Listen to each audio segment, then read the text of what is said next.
What was this Ponzi deal you speak of? Well, it was called Triton Financial, and some of the players that I played with, Coy Detmer, Ty Detmer, Chris Winkie, some other guys were a part of working with this company. And long story short is I lost a lifetime of money in 2009. Oh, and my God.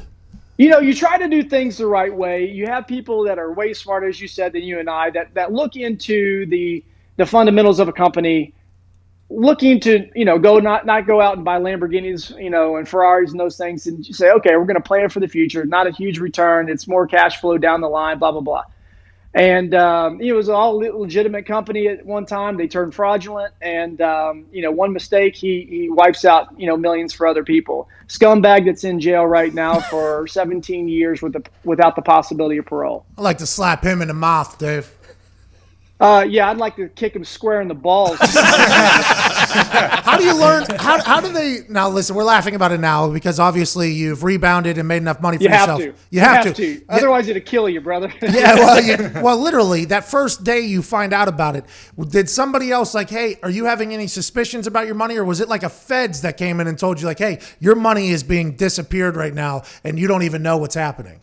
Yeah, no, you're exactly right. First off, there was a little bit like, hey, why are the quarterly checks being on high? Oh, it's being pushed out or whatever. When you get a call from the FBI, one of two things is happening. Either you've really screwed somebody over or somebody's screwing you over. And this way, I was getting hosed, right? And yeah, it sucked. And there were guys on a team that were part of this as well. And not to the extent that I had. I'd been in for quite a while, but guys like Mike Bartram and Brent Selleck and, guys of that, I mean, really prominent names around the NFL were a part of this. And again, it's not trying to, all the dumb jocks, you do all these, you make this money. And it really wasn't a fact of trying not to do due diligence on this. And I had my financial people do due diligence in this as well. And you're like, yeah, it looks, really good. And it wasn't like it was just one thing and you just gave them all this money.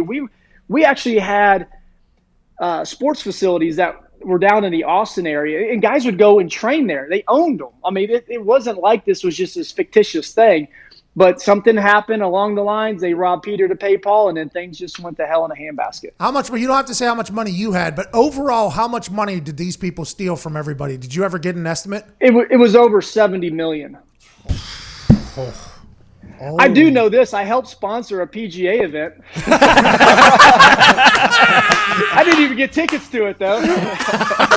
Who won? Who won the tournament? I don't know. It was a senior event down in Austin. Oh. Check it out. The Triton Financial. You can check it out. I don't even know if they actually got paid, to be honest with you, but we sponsored it. Well, thanks for doing that for the seniors in the PGA Tour. They absolutely. They put a lot the more you can do to help, right? That's one of those stories, though, that I heard in the locker room whenever I came into the NFL, because you have – now, granted, we all have our expertise in things, right? Athletes are normally experts in what their particular field, and maybe something else. Maybe it's weight training, maybe it's being chef or something along that nature. But whenever you're told, like, hey, these people are good money people, and you're like, all right, let me look into it. Yeah, they're good. And whenever people you respect are like, hey, these people take care of your money, you're like, all right, I do my job, they do their job. Now I'm being smart for my future here, for my family. Yep. Here we go. And then all of a sudden, all you need is one bad person in there and it all changes. I've heard horror stories about investment. That's why I do all my own money management, and that's why I have a professional wrestling ring, a couple Bentleys, some other stuff, and it might be bad, but at least I saw it disappear and I got to enjoy it. Absolutely. You know what? And I went back to the same and said, I'm going to just trust in myself and invest in myself from here on out for the most part. And you're exactly right in that. And you try to build a team around you that are smart.